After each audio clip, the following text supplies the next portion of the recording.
ఏమనుకున్నా మటుకు ఆ డబ్బులు మటుకు కట్టేయండి.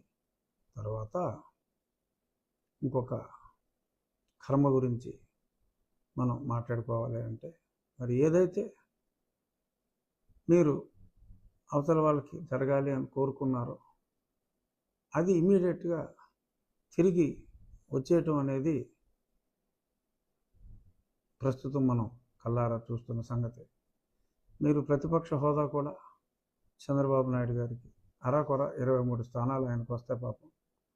ఆ 23 నుంచి కూడా ఒక 6 తీసేసి మరి 17కి తగ్గించగలిగితే ఆయనకి ప్రతిపక్ష నాయకుడు హోదా కూడా ఉండదు అనే ఒక సంకల్పంతో ఒక 4-5 లాగారు. ఆక్రమణ లాగలేకపోయారు. సరే, మీకు లాగుండేవారేమో. ఆయనే ఈ గౌరవ సభగా మారిన తర్వాతే ముఖ్యమంత్రిగా తిరిగి నేను కాలు పెడతాను అని మరి ఆయన చాణక్య శపథం లాంటి శపథం ఒకటి చేసి మరి ప్రజాదరణతో తిరిగి రావటం జరిగింది. ఇప్పుడు మీకు భగవంతుడు విధించిన శిక్ష వెంకటేశ్వరం విధించాడా, జీసస్ఏ విధించాడా? దేవుళ్ళు అందరూ ఒకటే. ఒక్కొక్కరికి మా విశ్వాసం ప్రకారం మేము వెంకటేశ్వరం, ఈ విశ్వాసంలో ఆయనకి జీసస్ అని పెట్టుకున్నారు. ఇంకొకళ్ళు అల్లా అనుకుంటారు. God is all mighty, it's one and the same. That's what I believe in. So మీరు ఎలా అయినా అనుకోండి, మరి మీరు ఏదైతే ఆయనకి లేకుండా చేయాలనుకున్నారో అది మీకు ఇవాళ ఇంకెవరిని లాగవలసిన అవసరం లేకుండానే ఆ భగవంతుడే లాగేశాడు. సో అదొకటి మీరు గుర్తుపెట్టుకోవాలి. అలాగే ఈ ఫర్నిచర్ దొంగ అని చెప్పి మీరు ఏదైతే కోడ్ల గారి మీద అభియోగాలు మోపారో మరి అదే ఇప్పుడు మీ మెడకు చుట్టుకుంది. అఫ్కోర్స్ ఈజీగా మీరు బయటపడవచ్చు. ఇలా చాలా కర్మ సిద్ధాంతాలు నాకు గుర్తుకొచ్చినాయి. మొన్ననే మరి విజయసాయి రెడ్డి గారు కూడా ఆ మధ్యన ఒక్క రోజులో కౌంటింగ్ అనగా చాలా గట్టిగా కామెంట్ చేశారు. మీరు మా దగ్గర నుంచి ఏదో కొద్దిమందిని లాక్కున్నారని ఏదో స్మాలర్ నెంబర్ చెప్పారు. ఆ స్మాలర్ నెంబర్ సీట్లే మీకు రాబోతున్నాయి అని చెప్పి మాట్లాడటం జరిగింది.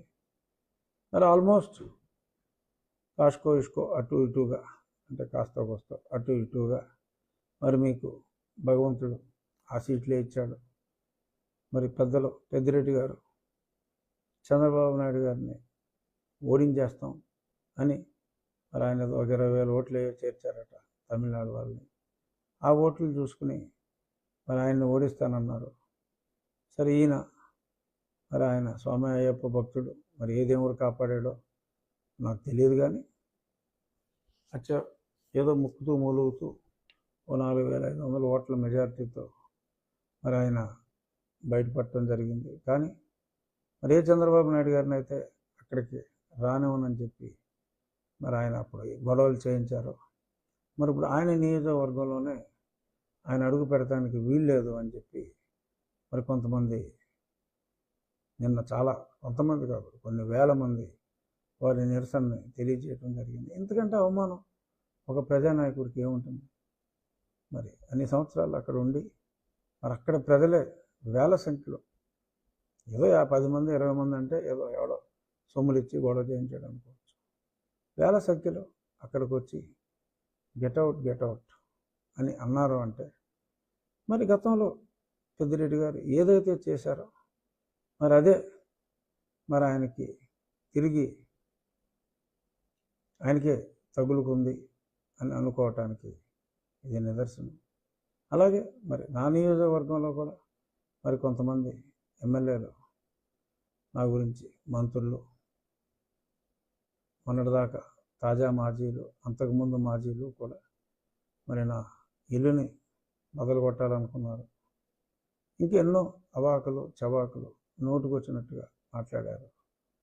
అతి దారుణంగా మరి వాళ్ళందరూ కూడా ఓడిపోయి ఇవాళ సమాజంలో 70,000 ఒకడు, 72,000 ఒకడు మరి అక్కడ అతి దారుణంగా తేడాల్లో ఓడిపోయి మరి తలెత్తుకోవడానికి వీల్లేని పరిస్థితుల్లోకి నెట్టేశారు. ఎవడైతే ఎక్కువ